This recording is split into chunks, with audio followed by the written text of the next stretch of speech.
이제 비로소 나에게 영의 양식이 되어지고 그 말씀이 나의 것이 되며 내가 그 말씀을 통하여 성장하고 자라게 되는가? 1인칭 시점입니다. 1인칭 시점이란 무엇인가 하면 두 가지입니다. 하나가 머나먼 그냥 좋은 말씀이 아니라 지금 나에게 주시는 사랑의 말씀이어야 됩니다.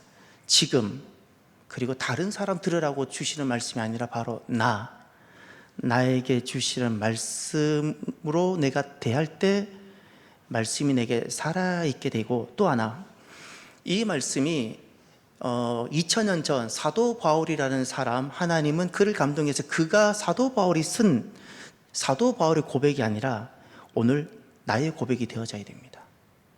이 말씀이 나의 고백이 될 때, 사도 바울의 고백이 아니라 나의 고백이 될 때 이 말씀이 실제로 나에게 살아있게 되고 성령님께서 이 말씀을 통하여 나를 계속해서 변화시키고 자라게 하시는 겁니다. 오늘 또 이 말씀이 머나먼 말씀이 아니라 하나님 아버지께서 사랑하시는 자에게 주시는 바로 그 말씀, 나의 말씀이 되시고요, 나의 고백이 되는 복된 말씀이 되시기를 바랍니다. 그러면 지난 시간에 이어서 계속해서 우리가 갈라디아서를 보고 있는데, 갈라디아라는 땅이 어딘지 우리 지난 시간에 보았지만 다시 한 번 더 보겠습니다. 여러분의 기억력을 의심하는 건 아니지만 여러분의 기억력을 더 돕고자 지도 한번 두 개가 있는데 먼저 첫 번째 지도를 한번 보여주십시오. 지도를 한번 보여주십시오. 거기 올려드렸을 겁니다. 화면 저도 조금 확대를 시켜주시고요. 저기 아시아를 찾아보십시오. 지금 여러분이 보고 있는 것이 우리가 오늘 흔히 알고 있는 터키, 튀르키예라는 땅인데, 위쪽에는 흑해고, 오른쪽에는 에게해가 있고 아래쪽에는 지중해인데, 자, 아시아라는 지역을 찾으셨습니까? 에게 쪽이죠. 우리가 볼 때 오른쪽 그 편에 있죠. 저 아시아라는 지명이 오늘날 아시아 대륙 전체 고유 명사가 된 겁니다. 원래 아시아는 조 지역을 말했던 거예요. 조 지역을. 그 다음 브리스길라와 아굴라가 그곳에서 출신인데, 그 본도를 찾아보십시오. 본도는 어디 있죠? 흑해 위쪽에, 흑해 바로 아래쪽, 흑해 쪽에, 해변 쪽에 있죠. 저기가 본도입니다. 그러면 사도 바울의 고향이 길리기아입니다. 길리기아는 어딘지 한번 찾아보시겠습니까? 조금 글자가 좀 작아서 잘 안 보일 수 있는데, 눈을 크게 뜨시고 길리기아를 보면 저기 아래쪽에 톡 꺾여 있는 부분 있죠. 길리기아의 성도가 다소입니다. 그러니 사도 바울은 길리기아라는 곳에 수도 같은 다소 출신입니다. 그리고 이제 갈라디아를 한번 찾아보십시오. 갈라디아 찾으셨습니까? 갈라디아는 위쪽에는 비두니아와 본도가 있고, 오른편에는 아시아가 있고, 아래쪽에는 밤빌리아나 길리기아가 있고, 왼편에는 갑바도기아가 있는 내륙입니다. 내륙. 갈라디아의 안에는 도대체 어떤 도시가 있는지 다음 사진 한번 보여주십시오. 이게 글자가 작아서 더 잘 안 보이네요. 그죠? 갈라디아가 정확하게 잘 보이는데, 갈라디아는 굉장히 큰 지역입니다. 실은 저 갈라디아는 행정적 명칭이 아닙니다. 예를 들어 이런 거죠. 전라남도, 전라북도는 행정적 명칭입니다. 행정력이 발휘됩니다. 근데 호남 이거 행정력은 아니에요. 그렇죠. 그러나 그 지역이 있죠. 예를 들어 경상남도, 이건 행정명칭입니다. 경상북도 행정명칭입니다. 그런데 영남 우리가 어딘지는 알지만 행정명칭은 아닙니다. 그와 같이 갈라디아 안에는 여러 행정단위들이 있는데, 저거는 그냥 우리가 영남 하는 것처럼, 호남 말하는 것처럼 큰 어떤 지역 덩어리, 사람들은 다 이해하는 그런 지역입니다. 그래서 갈라디아가 저렇게 내륙 안에 있는 지역이고, 대표적인 도시가, 성경에 등장하는 도시가 어떤 것이 있을까요? 이고니온, 더베, 루스드라, 이와 같은 지역들이 나옵니다. 그러니 사도 바울의 애제자, 영적 아들 디모데가 바로 저 갈라디아에 있는 루스드라 출신이고요. 오늘날 너무 확대해 주셔서 감사합니다. 저기 이고니온도 보이고, 제일 아래쪽에 더베, 그리고 루스드라, 이고니온 다 보이죠? 그리고 거기 안디옥도 보여야 됩니다. 갈라디아 안에 거기 안디옥도 있습니다. 오늘날 터키, 튀르키예 수도가 앙카라라고 저기 갈라디아 글자 위에 거기가 바로 오늘날 터키 수도입니다. 그러니 오늘날 터키 수도도 갈라디아 큰 지역 내에 있는 겁니다. 그리고 많은 사람들이 그 열기구를 타고 가는 그 갑바도기아가 그 갈라디아에서 오른편으로 있는 지역이 바로 갑바도기아입니다. 그러니 이제 우리가 갈라디아가 어느 지역이구나라고 알 수 있습니다. 그런데 왜 오늘 이 본문에서 갈라디아서일까요? 이제 다시금 또 주목해 주십시오. 갈라디아의 복음이 전해진 도시가 어디였죠? 더베, 루스드라, 이고니온, 그리고 안디옥, 이런 도시들이 보이죠? 이런 지역에 사도 바울이 1차 때도 갔었고 2차 때는 그곳에 먼저 가고, 그러니 그곳에 이미 가정 단위로 그리고 교회들이 세워져 있었던 겁니다. 그리고 그 교회들에게 지금 사도 바울이 전하는 말씀인 겁니다. 이제 그러면 갈라디아서가 총 몇 장인가를 한번 볼까요? 여러분, 갈라디아서가 총 몇 장인지 한번 찾아봐 주십시오. 갈라디아서가 총 몇 장일까요? 제가 지금까지 신앙생활을 하면서 제가 하나 발견한 것이 있습니다. 두 가지. 이건 통계학인데 믿음을 말하는 겁니다. 통계학인데, 하나가 성전 자리에 앉는 것과 믿음이 많이 관련성이 있어요.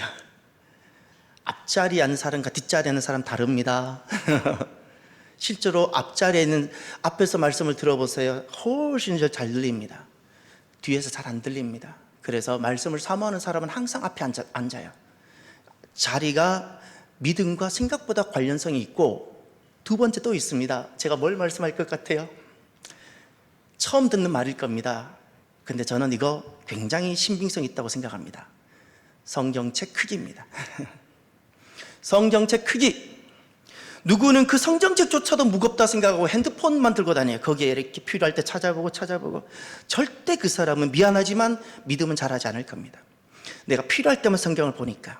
평소에는 필요치 않아요. 만약에 그 성경 하나님 말씀이 금덩어리였다면 그분은 가장 큰 걸 한번 들고 다녔을 겁니다. 말씀을 사랑하는 사람은요, 말씀을 더 잘 보기 위하여 간편성, 경제성을 따지지 않습니다. 말씀을 사랑하고 이 말씀이 진짜이며 진리라는 사람은 크기의 무게가 아니라 어떻게 하든지 내가 이 말씀을 가까이 하고자, 나에게 정말 유익이 되고자 하는 그 기준으로 성경책을 대하기 때문에 그분들의 공통점은 성경책이 작거나 가벼운 기준이 아니라 나에게 정말 내가 가까이 하고 읽고 내가 늘 곁에 두고 머리맡에 들고 늘 들고 다니고 그렇게 갖게 돼요. 그래서 성경책이 작지 않습니다. 여러분, 성경책은 얼마나 크기가 됩니까? 컸으면 좋겠어요. 성경책을 경제성, 휴대성을 기준으로 성경을 보지 마십시오. 하나님은 하나님을 경박스럽게 만드는 겁니다. 하나님 말씀을 어떻게 그 크기, 휴대성의 기준으로 봅니까? 그래서 제가 지금 갈라디아서가 몇 장이나 여쭤본 것은요, 다른 뜻이 아닙니다. 나의 삶이 종교생활이 되지 마시고요, 진짜 신앙이 되길 바랍니다. 종교생활 평생을 교회 다녀도 믿음 하나도 없는 겁니다. 미안하지만 직분에 속지도 마시고요, 일에도 속지 마십시오. 종교일 뿐입니다. 바리새인이 그토록 질타를 받았다면 우리는 더 무서워져야 됩니다. 어설프게 내가 직분을 가졌다고 안심하지 마십시오. 교회라는 것을 내가 안다고 안심하지 마십시오. 신앙과 아무런 관계가 없습니다. 나 너 모른다. 나 너 모른다고 주님 말씀하셨어요. 진짜 믿음이길 바랍니다. 갈라디아서가 총 몇 장이죠? 6장이죠. 항상 성경을 갖고 다니시고요, 찾고 보고 그렇게 하시길 바랍니다. 그러면 갈라디아서를 보기 전에, 갈라디아서는 사도 바울, 하나님 심정을 가지고, 하나님은 사도 바울을 통하여 그 갈라디아 지역 교회들이, 사람들이 변질되고 있는 모습을 보고 마음이 막 아파서 사도 바울을 통해서 대신 말씀을 전한 것인데, 갈라디아서를 이해하기 위해서 먼저 전제되어져야 되는 하나의 말씀이 있습니다. 로마서 7장을 가십시오. 로마서 7장 18절로 가셔서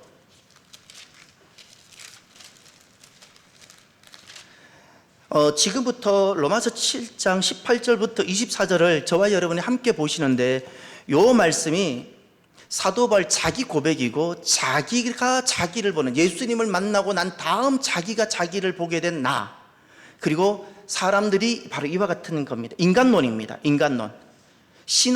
신학에서 말하는, 기독교에서 말하는 인간입니다. 인간론인데 이것이 전제되어져야 됩니다. 이제 함께 봅니다. 18절부터입니다. 내 속 곧 내 육신에 선한 것이 거하지 아니하는 줄을 아노니 원함은 내게 있으나 선을 행하는 것은 없노라. 내가 원하는 바 선은 행하지 아니하고 도리어 원하지 아니하는 바 악을 행하는도다. 만일 내가 원하지 아니하는 그것을 하면 이를 행하는 자는 내가 아니요 내 속에 거하는 죄니라. 그러므로 내가 한 법을 깨달았노니 곧 선을 행하기 원하는 나에게 악이 함께 있는 것이로다. 내 속사람으로는 하나님의 법을 즐거워하되 내 지체 속에서 한 다른 법이 내 마음의 법과 싸워 내 지체 속에 있는 죄의 법으로 나를 사로잡는 것을 보는도다. 오호라, 나는 공고한 사람이로다. 이 사망의 몸에서 누가 나를 건져내랴. 아멘. 여기까지. 먼저 여러분 18절로 돌아가십시오. 18절에서 말씀하고 있는 바가 핵심이 무엇인가요? 내게 선한 것이 없다고, 선한 것이 없는 정도가 아니라 선을 행할 능력이 없다고 말하고 있어요. 예수님을 만난 사도 바울 고백합니다. 나는 선한 것도 없지만 선을 행할 능력도 없다 그랬어요. 많은 사람들이 그러죠. 법 없이도 산다고. 죄인일 뿐입니다. 죄인일 뿐입니다. 조금 착해 보이는 죄인이에요. 잊지 마세요. 예뻐 보이는 죄인이고 멋있어 보이는 죄인이고 성공한 죄인이고 돈 많이 가진 죄인이고 죄인입니다. 죄인입니다. 선을 행할 능력이 없어요. 많은 사람들이 이렇게 생각합니다. 내가 죄가 있지만 어떤 선을 행하면 쌤 이렇게 갚아지고 어린 반푼어치 없습니다. 선을 행한다고 내가 지은 죄가 감해지거나 대체되지 않습니다. 두 번째, 19절을 보십시오. 거기 보면 19절과 20절을 보시면 무엇을 말하고 있죠? 원하는 선은 행하지 않고 도리어 무엇을 하고 있다고 말씀하고 있습니까? 악을 행한다고 말하고 있습니다. 그리고 21절에 보면 20절에 보면 원하는 것은 내가 선이지만 놀라운 것은 내가 원하지 않는 것을 하고 있다는 것을 알고 있죠. 악을 행하고 살아가고 있더라는 겁니다. 나는 내 마음이 선을 원하지만 그렇지 않더라는 겁니다. 그래서 23절을 보십시오. 세 번째, 23절에 보면 이런 말씀을 합니다. 죄의 법으로, 나는 하나님 법으로 살고 싶은데 23절에 보면 죄의 법이 나를 사로잡는다 그랬죠. 거기다 노예라고 적어 놓으십시오. 노예, 그게 노예입니다. 오늘날 노예가 있냐고요? 노예가 있습니다. 하나님의 법으로 살아가는 사람은 자유인이고요, 죄의 법에 매여서 살아가는 사람이 노예인 겁니다. 노예인 겁니다. 그래서 24절에 나오는 겁니다. 24절이 나오기까지는 앞에 세 가지가 나와야 됩니다. 선을 행할 능력이 없는 인간, 선을 원하지만 악을 행하고 살아가는 인간, 그래서 하나님의 법을 기뻐하지만 죄의 법에 사로잡혀서 살아가는 인간, 그래서 24절에 고백이 나오는 겁니다. 이것이 성경에서 말하는 인간론입니다. 다 함께 볼까요? 오라, 나는 공고한 사람이로다. 이 사망의 몸에서 누가 나를 건져내라. 공고한 사람이라는 것은 절망을 말합니다. 가망이 없다는 겁니다. 사람이 곧 사망이라는 겁니다. 이 몸이 그냥 죽을 몸이라는 겁니다. 그래서 여기에 나오는 것이 전적 타락입니다. 가능성이 제로라는 겁니다. 선을 행할 능력도 없어요. 하나님 법을 원하지만 나는 결국 죄의 법을 하고 살아가고 있더라는 겁니다. 그래서 여기서 우리 신앙 고백하는 것이 있습니다. 전적 타락입니다. 가능성이 없는 겁니다. 우리가 무엇이 잘못인가 하면 나 자신에게 가능성을 두고 기대를 가지고 하나님 없이도 내가 얼마든지 무엇인가를 할 수 있고 하나님께서 나에게 조금만 뭘 도와주시면 내가 할 수 있다고 생각하는 것이, 그것이 얼마나 죄인지를 모르는 겁니다. 공고한 사람이라는 것은 가능성이 제로란 뜻입니다. 그래서 여기에서 우리가 신앙 고백하며 우리가 붙드는 믿음이 하나 있습니다. 이렇기 때문에 이 24절까지 오기 전까지는 절대 이것이 불가능한데 이 24절을 딱 오게 되면 그때 비로소 우리가 하나 갖게 되는 신앙 고백, 오직 은혜입니다. 이 오직 은혜는 은혜가 좋기 때문에 사모하는 것이 아닙니다. 은혜가 아니면 우리는 존재가 불가능하기 때문에 갖는 절대적이고 생명 같은 고백입니다. 오직 은혜. 그래서 종교개혁의 첫 번째 고백이 오직 은혜인 겁니다. 오직 은혜, 오직 성경, 오직 믿음. 그래서 사도 갈라디아서를 이해하기 전에 우리가 이 인간, 우리는 가능성이 제로인, 돈을 많이 가져도 가능하지 않고 많은 것을 알아도 가능하지 못하고 좀 착해 보이지만 그걸로도 결코 가능하지, 가능성이 제로인 전적 타락한 존재임을 우리가 가지고 말씀을 봐야 되는 것이 갈라디아서의 말씀입니다. 그러면 질문해 볼까요? 방금 그 로마서의 말씀에서 보면 죄라는 단어가 나오고 악이라는 단어가 나왔습니다. 무엇이 죄악일까요? 어떤 것이 죄악일까요? 얼마나 많이 거짓말하고 얼마나 많이 남의 것, 재정이나 이런 것을 사기를 치고 이러면 죄악일까요? 다 죄악이 맞습니다. 그런데 더 본질적인 죄악이 있습니다. 더 본질적이고 더 근본적이고 더 근본적이고, 그것은 내가 하나님인 것입니다. 내가 하나님. 사람들은 내가 하나님으로, 내가 왕으로, 내가 주가 되어서 살아가면서도 그것을 못 느낍니다. 너무 자연스러운 거니까, 정상적인 삶이라 생각하는 겁니다. 하나님 백성이 내가 왕이 되고 내가 하나님이 되어서 살아가는 삶을 너무 정상적인 삶으로 생각하고 살아갑니다. 내가 하나님이 되어 살아가는 그 삶은 어떻게 나타나는가? 이런 모습은 내가 하나님이 되어서 살아가는 삶입니다. 성공을 향해 살아가는 삶. 성공. 내 이름, 내 이름의 명성, 내 이름의 명성이 조금이라도 손상당하면 부들부들 떨고, 누군가가 나를 조금 격려해주고 칭찬해주면 너무너무 좋아하고, 내 이름 석자를 위해 살아가는 사람, 거기 내 목숨도 걸고, 또 행복하면 너무너무 좋아하고, 조금이라도 어렵고 힘들면 그냥 피해버리고, 가능하면 갖은 수를 다 써서 조금이라도 어렵고 힘들면 피해버리고, 이 모든 것은 내가 하나님이 되고 내 인생의 주인이 내가 되고 있다는 결정적인 증거들입니다. 그러면 이것이 바로 죄악인데, 죄악의 근본인데, 그 죄의 뿌린 교만인데, 그러면 하나님이 주가 되신 삶은 어떤 모습일까요? 성공이 아니라 하나님 나라입니다. 나의 명성이 아니라 하나님의 이름입니다. 내 계획의 성취가 아니라 하나님의 뜻입니다. 나의 행복이 아니라 하나님의 영광입니다. 나의 삶이 하나님의 영광을 위해, 또 내 계획의 성취가 아니라 하나님의 뜻의 성취이고, 내 이름이 아니라 아버지의 존귀하신 이름만 높여지면 되고, 내 계획이 성공하고, 그래 성공, 나의 왕국을 만들어가는 것이 아니라 하나님 나라를 만들어가는 겁니다. 오늘도 저와 여러분들이 주와 관련된 일을 하는 사람이 아니라 주의 일을 하는 사람이 되길 바랍니다. 하나님 백성들은 주와 관련된 사람이 아니라, 관련된 일을 하는 사람이 아니라 주의 일을 하는 사람입니다. 하나님의 백성이 되어서 주의 일을 받아서 그것을 내 삶으로, 내 삶의 목적으로 삼고 달려가는 사람입니다. 사람들하고 비교하지 마시고요, 하나님과 나와의 절대적 관계 속에서 믿음이 되시기를 바랍니다. 그럼 오늘 본문으로 돌아가셔서 사도 바울은 자기 자신을 어떻게 소개하고 있죠? 1절로 돌아가십시오. 갈라디아서 1장 1절. 아주 중요한 말씀입니다. 갈라디아서 1장 1절을 잊어버리지 마십시오. 모든 복음서, 모든 신약 성경 중에 이렇게 시작하는 말씀 여기만 있는데, 1장 1절입니다. 사람들에게서 난 것도 아니요 사람으로 말미암은 것도 아니요 오직 예수 그리스도와 그를 죽은 자 가운데서 살리신 하나님 아버지로 말미암아 사도된 바울은, 주어가 사도된 바울입니다. 이 자리가 바로 여러분의 자리가 되어야 됩니다. 나는 사도라는 것은 고유한 직분일 수도 있는데, 또 하나 사도라는 것은 하나님으로부터 보냄받은 자로 살아가는 사람이 다 사도입니다. 하나님으로부터 보냄받은 자로, 내가 원하는 종교생활하는 사람이 아니라 하나님께로부터 보냄받은 자로 살아가는 나 누구는, 사도 바울은 나는 이런 사람입니다라고 고백합니다. 두 가지를 고백합니다. 두 가지.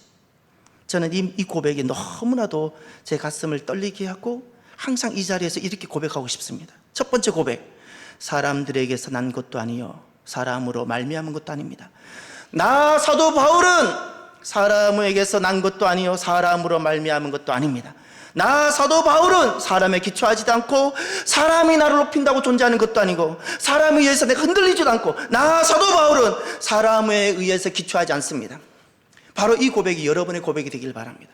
여러분 한 사람 한 사람이 많은 사람들을 섬기고 많은 사람들과 관계를 맺고 우리가 살아가지만 그럼에도 불구하고 사람에 의해서 사람으로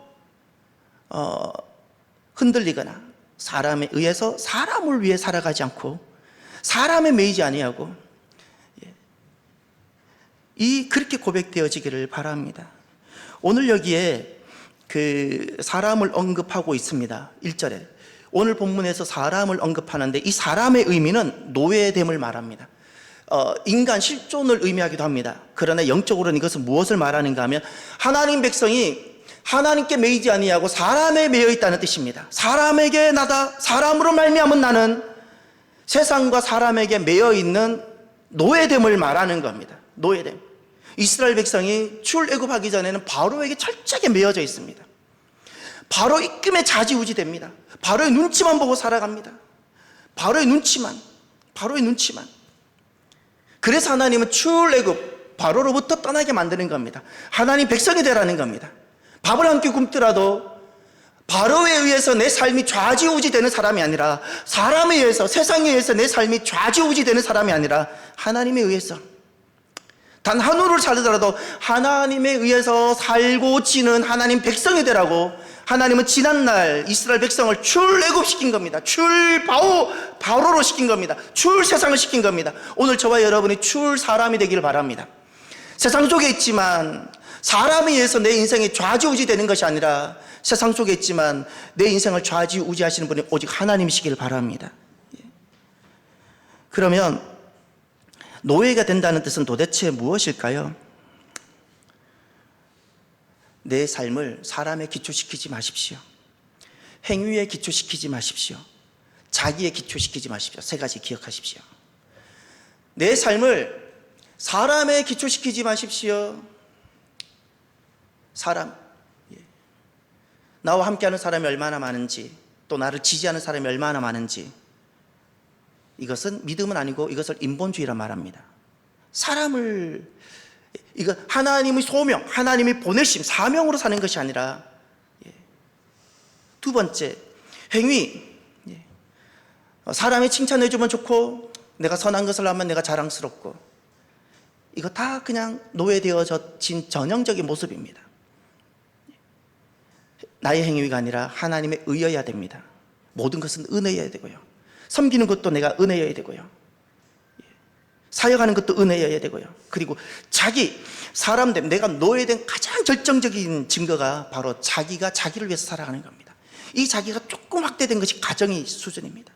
정말 예수님을 만나고 하나님 백성이 되고 나면 사람이 거듭난 하나님 백성이 자기와 자기 가정을 위해서 살아가는 것이 만족스럽지 않고 견딜 수가 없는 겁니다. 우리는 더 큰 가치와 더 큰 것을 위해 우리는 살게 되어지는 겁니다. 이런 것이 바로 노예되어진 모습들입니다. 그래서 우리는 출사람 출세상하는 겁니다. 그것이 바로 자유인 겁니다. 우리는 하나님께로 나아갑니다. 내가 서 있는 그 자리에서 하나님께로 나아갑니다. 그래서 우리는 사람에게서 나지도 않고 사람으로 말미암지도 않고 사람에 의하지도 않습니다. 우리는 하나님께로 나아갑니다. 그래서 하나님의 세계를 경험하게 되는 겁니다. 오늘도 저와 여러분들이 사람에 의하지도 않고 사람으로 말미암지도 않고 하나님께로 나아가는 자유한 심령이 되시길 바랍니다. 그래서 하나님에 의해서 만들어지는 나의 삶이 하나님의 세계가 되고 하나님이 펼쳐내시는 놀라운 하나님 나라가 되시기를 축복합니다. 그러면 두 번째, 오늘 1절에 소개하고 있는 사도 바울의 모습이 있습니다. 오직 예수 그리스도와 그를 죽은 자 가운데 살리신 하나님 아버지로 말미암아, 사람으로 말미암지 않지만 사도 바울은 기초하고 있는 것이 있습니다. 예수 그리스도와 하나님 아버지. 할렐루야. 예수 그리스도와 하나님 아버지. 누가 하나님 백성이죠? 교회를 다니면 하나님 백성인가요? 성경을 좀 알고 모태로부터 교회를 다녔으면 하나님 백성인가요? 아닙니다. 내 삶을 오직 예수 그리스도에 기초하고 하나님 아버지로 말미암아서 살아가는 사람이 하나님 백성입니다. 사도 바울은 그렇게 소개합니다. 내가 지난날 가말리엘 문화 그 속에서 내가 탁월한 공부를 하고 뛰어난 사람이었기 때문에 내가 오늘 존재한다고 고백하지 않습니다. 단 한 번 또 사도 바울은 자기를 고백할 때 가말리엘을 나는 가말리엘 제자였습니다라고 말하지 않습니다. 단 한 번 지난날 자기 모습을 이야기할 때 그 소개를 한번 합니다. 그런데 그걸 다 배설물로 여긴다고 말합니다. 배설물. 그리고 오직 사도 바울은 예수 그리스도, 하나님 아버지, 거기에 기초한다고 고백합니다. 사랑하는 성도 여러분, 오늘 또 자유한 사람들은 예수님, 나의 주가 되시는 예수님, 죽고 다시 나를 살려주셨는데 그 은혜를 잊지 않고 예수님을 위하여 살아가고 오늘 또 나의 아버지 되시는 하나님을 향하여 살아갑니다. 사도 바울의 고백이 오늘 저와 여러분의 고백이 되시기를 바랍니다. 그럼 2절로 가셔서 이런 놀라운 그 은혜가 만들어낸 새로운 관계가 있습니다. 2절과 3절을 보실까요? 함께 있는 모든 형제와 더불어 갈라디아 여러 교회들에게 우리 하나님 아버지와 주 예수 그리스도로부터 은혜와 평강이 있기를 원하노라. 아멘. 사람으로 말미암지 않고 이제 노예로부터 벗어난 자유가 딱 되었을 때, 갈라디아서는 자유에 대해 선언을 하는 복음인데, 그 자유하게 되었을 때 그때 그 은혜가 만들어내는 새로운 관계가 있습니다. 전과는 다른 관계입니다. 2절에 함께 있는 모든 형제 그러죠. 이 형제가 육의 형제가 아니라는 사실을 기억하십시오. 여러분의 고향으로 돌아가면 형제가 있죠. 여러분의 고향으로 돌아가면 옛날 그 초등학교 다녔을 때 친구들이 있죠. 그 친구들, 그 형제들이 아닌 겁니다. 여기서 형제는 누구이죠? 거듭난, 사람에 의하지 않고 사람으로 말미암지 않는 예수 그리스도로 살아가는 사람, 하나님 아버지를 향하여 하나님 영광을 위해 살아가는 바로 그 사람, 새로운 형제, 할렐루야, 새로운 가족이 형성됩니다. 1박 2일로 제가 어제까지 그 뿌리를 찾았어 해서 제가 이번에 금강 지역을 다녀왔습니다. 공주와 그 부여를 다녀왔습니다. 가면서 제가 우리 너무너무 풍성하고 너무너무 좋았습니다. 단순히 여행 관광이 아닙니다. 그 지역에 일어난 많은 것들을 우리가 알아가고, 그러면서 그것을 통하여 우리가 하나님을 찾고 우리가 그 하나님을 향하는 그런 너무 복된 시간을 가졌습니다. 그래서 참 부어주신 은혜가 컸습니다. 그런데 제가 그런 말을 했어요. 저는 제가 혼자 이렇게 이런 곳을 올 때 갖는 느낌이 다릅니다. 그리고 저는 가장 기쁠 때가 성도들과 함께 여행하는 것이 좋습니다. 그리고 제가 이런 말을 했어요. 제게도 늘 내려오면 꼭 만나달라고 하는 제 친구들이 있습니다. 그런데 전 하나도 반갑지 않습니다. 제게도 제 친지들이 있지만 제가 정말 반가운 사람은 예수님 잘 믿는 사람입니다. 예수님 잘 믿는 사람이 제게는 가족이고 친지이지, 지난날 나와 혈액이 같고 피가 이어지고 혈통적으로 법률적으로 가족이라고 해서 나는 그들이 절대 반가운 것이 아닙니다. 나는 예수님 잘 믿는 사람이 오늘날 가족 같습니다. 그 고백을 제가 했어요. 거듭나고 나면 예수 그리스도, 하나님 영광을 위해서 살아가게 되면 새로운 관계가 형성됩니다. 새로운 관계가. 그래서 그 관계를 무엇이라 부르는가 하면 2절 하반절을 보십시오. 갈라디아 여러 교회들에게, 교회가 에클레시아고요. 그리고 자세히 보십시오. 교회들이죠. 내 교회, 개교회주의에 빠지지 마십시오. 하나님 아버지 심정으로 돌아가 보십시오. 우리들에게도 자녀가 여럿 있죠. 첫째부터 해서 막내까지 여러 자녀가 있죠. 그런데 서로 자녀들이 형제라는 것을 무시하고 나만 나라고 생각했을 때 부모의 마음이 참 기쁘던가요? 하나님 아버지도 마찬가지입니다. 여러 갈라디아에 있는 교회들 그랬어요. 루스드라에 있는 교회도 하나님 교회고요. 이고니온에 있는 교회도 여전히 아버지의 교회고요. 더베에 세워진 교회도 여전히 아버지 교회인 겁니다. 단 한 번도 내가 거기 가보진 않았지만 서로 기쁘고 서로 사랑하고 존중하고 위하여 기도할 수 있어야 되는 겁니다. 제가 그래서 전에 말했죠. 옆에 어떤 어려운 교회가 막 매스컴에 나온다고 함부로 돌 던지지 말라 그랬죠. 함부로 돌 던지지 말라고. 새로운 관계가 만들어지는 그 관계가 바로 교회됩니다. 에클레시아. 에클레시아. 이것이 바로 새로운 은혜가 만들어내는 놀라운 새로운 관계입니다. 하나님 백성들은 이렇게 새로운 형제, 새로운 주의 가족을 그리고 에클레시가 되어서 자유의 삶을 살아가게 됩니다. 그러면 끝으로 그리스도의 사역을 오늘 고백을 합니다. 4절부터 한번 볼까요? 사도 바울은 자기를 고백하면서 그리스도에 대한 신앙을 고백합니다. 그리스도께서 하나님 곧 우리 아버지의 뜻을 따라 이 악한 세대에서 우리를 건지시려고 우리 죄를 대속하기 위하여 자기 몸을 주셨으니 아멘. 우리 개역 성경은 지금 이것도 중문이고 무엇을 말하는지가 모호할 수 있는 것처럼 보이지요. 주어 동사를 분명히 찾으십시오. 주어는 그리스도입니다.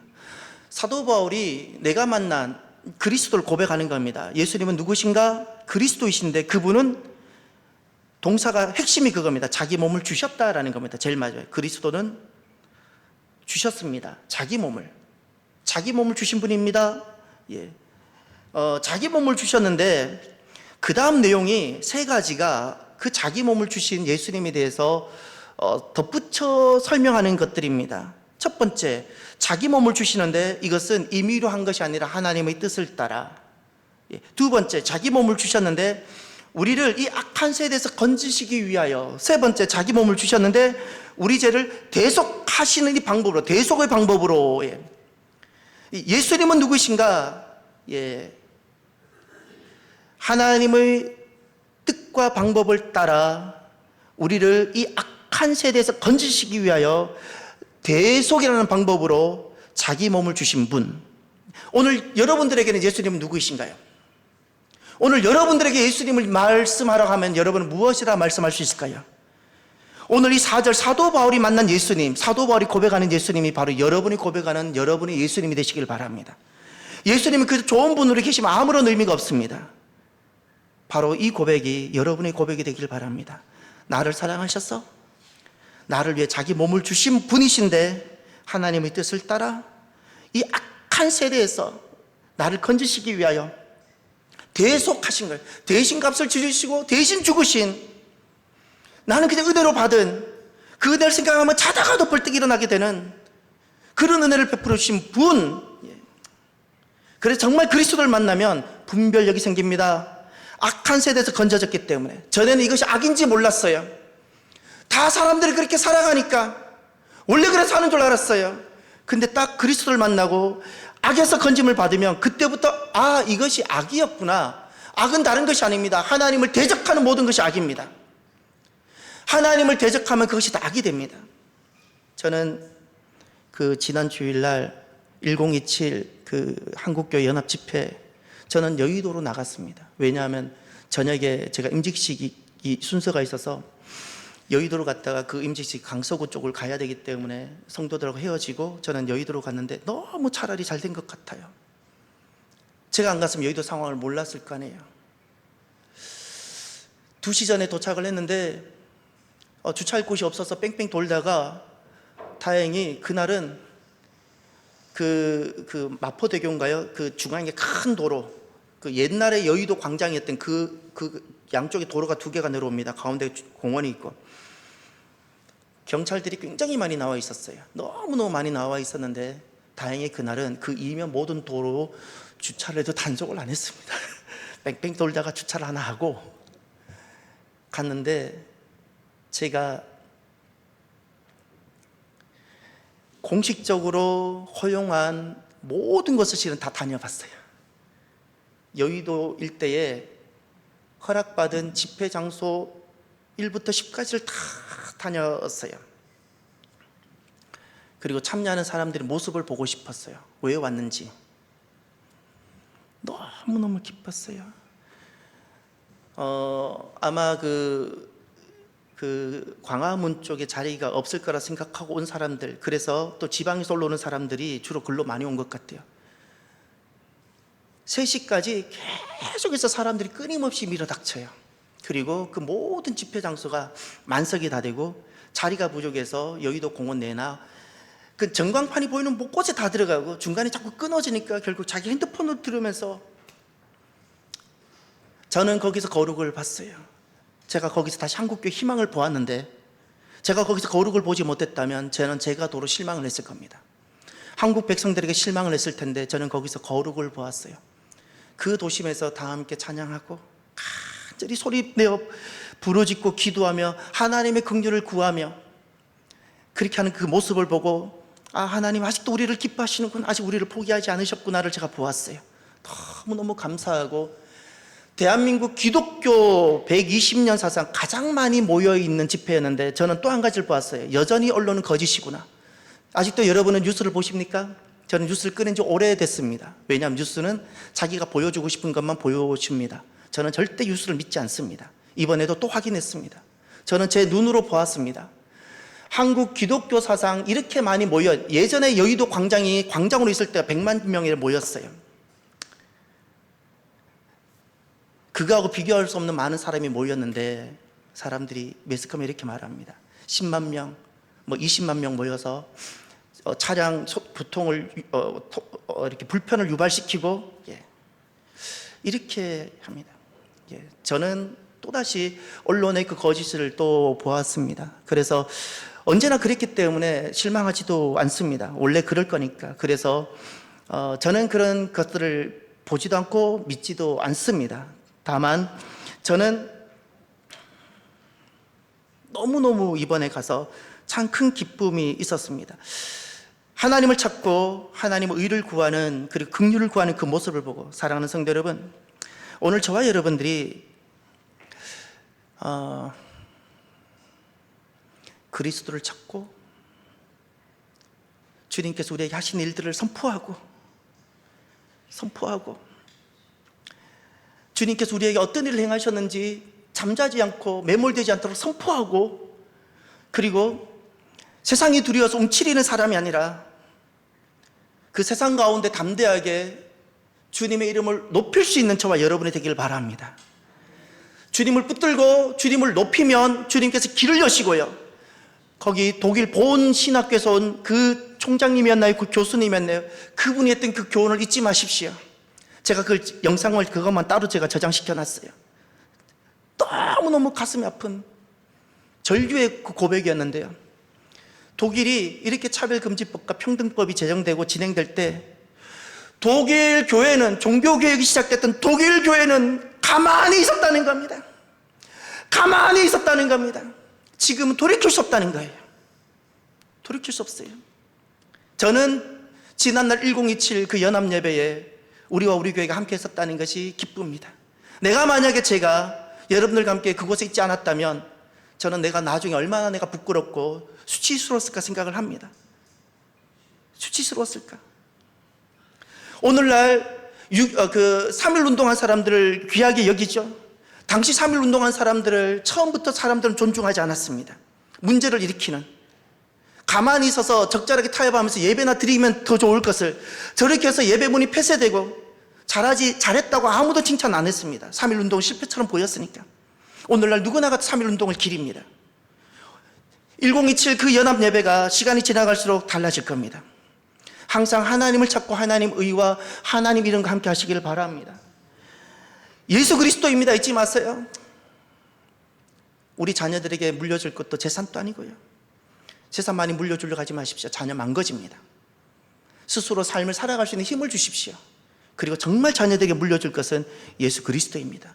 정말 예수 그리스도를 물려주면 그들은 시베리아 벌판에 두어도 그들은 살아나고 귀하게 성공해냅니다. 일어납니다. 저와 여러분들이 정말 심장으로 예수 그리스도를 고백하고요, 세상 가운데 고백하며 그것을 다음 세대에 물려주는 저와 여러분이 되길 바랍니다. 오늘 그 전도사님이 그 기도에 인도할 때 인도하면서 뭔가 생각이 나서 하나 적어 놓은 것이 있어요. 하나 우리가 더 알아야 되는 것이 있어요. 영국에서 그 차별금지법 이야기가 좀 있었죠. 차별금지법과 평등법이 항상 같이 가는데, 영국에서 침묵으로 병원에서 기도했는데 벌금 받았죠. 그러면 똑같은 영국에서 모슬렘이 기도했으면 벌금 받았을까요? 아니라는 거예요. 그래서 제가 이걸 영적 전쟁이라 불러요. 모슬렘은 여전히 기도합니다. 여전히 그때가 시간 되면 소리가 나고요, 그건 전혀 문제가 되지 않는데, 예수 믿는 사람이 성경을 가지고 이야기하면 그건 문제가 돼요. 모슬렘이 코란을 가지고 이야기하면 문제가 안 됩니다. 그러나 예수 믿는 사람이 성경을 가지고 이야기하면 이건 차별금지법에 저촉이 되는 거예요. 차별금지법은 절대 평등하지 않고 공정하지 않습니다. 이것은 영적 전쟁이라는 사실을 아셔야 됩니다. 이것이 동의가 되지 않으면 먼저 일어났던 것을 꼭 확인해 보시길 바랍니다. 아직도 이것이 정치적인 것으로 보이나요? 그렇지 않습니다. 삶이 곧 정치고요. 믿음은 모든 영역에서 제외될 부분이 없습니다. 나의 믿음, 정치의 영역도 믿음해야 되고요. 나의 경제 영역도 믿음해야 되고요. 모든 것이 예수 그리스도를 향하여 예수님을 선포하며 나의 정치의 부분이든 경제의 부분이든 교육의 부분이든 모든 부분이 신앙이어야 됩니다. 기도합시다. 오늘 우리가 주님이 아니면 가망이 없는 존재임을 고백합시다. 은혜를 딱 붙잡읍시다. 오직 은혜. 정말입니다. 잊지 마십시오. 우리는 그저 은혜 있으면 좋은 것이 아니라 은혜가 아니면 존재가 안 되는 존재입니다. 그리고 예수 그리스도를 위해 살아갑시다. 주님께서 나에게 무엇을 향하시는 선포하고 내 남은 삶은 예수 그리스도를 위해 살아가는 복된 오늘날 성도들이 하나님 백성이 되기를 결단하며 기도하기를 바랍니다. 기도합시다. 할렐루야. 하나님 아버지 감사합니다.